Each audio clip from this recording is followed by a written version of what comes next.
মানুষ মারা গেলে বলেও 5টি কাজ করবেন না, মনে রাখতে হবে।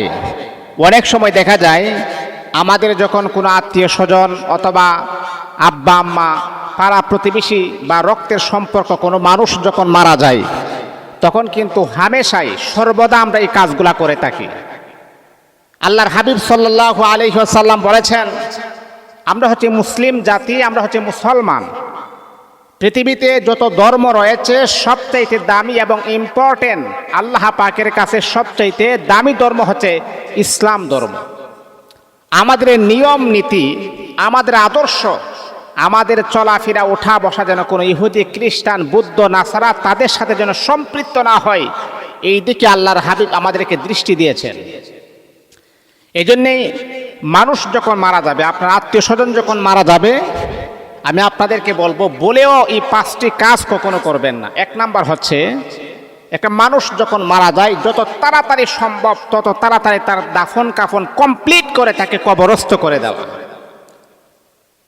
কারণ যে মানুষটা মারা গেছে যত রাখবেন তত বেশি মনে করেন আত্মীয় স্বজন বিলাপ করবে, কান্নাকাটি করবে। তারপরে এই মানুষটা যদি জান্নাতি হয়, একটা জান্নাতি মানুষটাকে আপনি এই মনে করেন লাশটাকে রাখবেন, জান্নাতি মানুষটা বড় কষ্ট পায়। ওই জান্নাতি মানুষটা কথা বলতে পারে না, কথা বললেও তার কথার কোনো আওয়াজ হয় না। যেহেতু ওই মানুষটা জান্নাতি মানুষ, ওই মানুষটা আত্মীয় স্বজনদেরকে বলে, তোমরা দুনিয়াতে আমাকে আর বেশিক্ষণ সময় রাখবা না। তোমরা জানো নি পৃথিবীর শ্রেষ্ঠ আরাম আর শান্তির জায়গা হলো আমার জন্য কবর। আমার আল্লাহ কবরটাকে আমার জন্য জান্নাতের বাগান বানায়া দিয়েছে। আমাকে আর দুনিয়াতে তোমরা এত সময় রাখার কোনো প্রয়োজন নাই, যত তাড়াতাড়ি পারা যায় তোমরা আমাকে কবরস্থ করে দাও। অবল্লভ এই জন্যে মানুষ মারা গেলে নবী আমার বড় সুন্দর করে বলেন, সাহাবীরা শোনো শোনো, যদি কোনো আল্লাহ তাআলার বান্দা বান্দি মারা যায় যত তাড়াতাড়ি সম্ভব তাকে গোসল করাইয়া কাফন দাফন করাইয়া অতি শীঘ্রই তাকে তুমি কবরস্থ করে দাও। এটা হলো 1 নাম্বার। মারা গেলে দেরি করা যাবে না, যত তাড়াতাড়ি সম্ভব তাকে কাফন দাফন কমপ্লিট করে তাকে কবরস্থ করে দিবেন। 2 নাম্বার হলো, যদি কোনো মানুষ মারা যায় বিলাপ করে কান্নাকাটি আপনি করবেন না।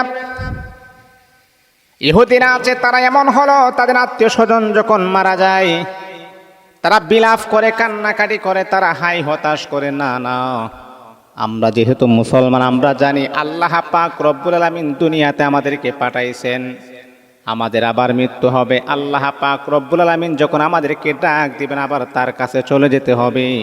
এই জন্যে কখনো বিলাপ করে ইহুদি খ্রিস্টানের মতো কখনো কান্নাকাটি করা যাবে না। হ্যাঁ, একটা মানুষের প্রতি মায়া মোহাব্বত ভালোবাসা, আমার আব্বা আমার আম্মা, কান্না তো আসে, কিন্তু হ্যাঁ বিলাপ করে কান্না করা যাবে না।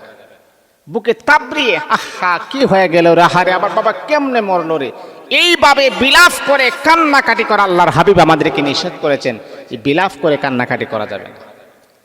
3 নাম্বার হচ্ছে, অনেক সময় দেখা যায় আমরা বলি কি যে এই মানুষটার অকালে মৃত্যু হয়েছে, অল্প বয়সে তার মৃত্যু হয়েছে, এই রকম কুধারণা আমাদের ভিতর থেকে পরিহার করতে হবে, বাদ দিতে হবে।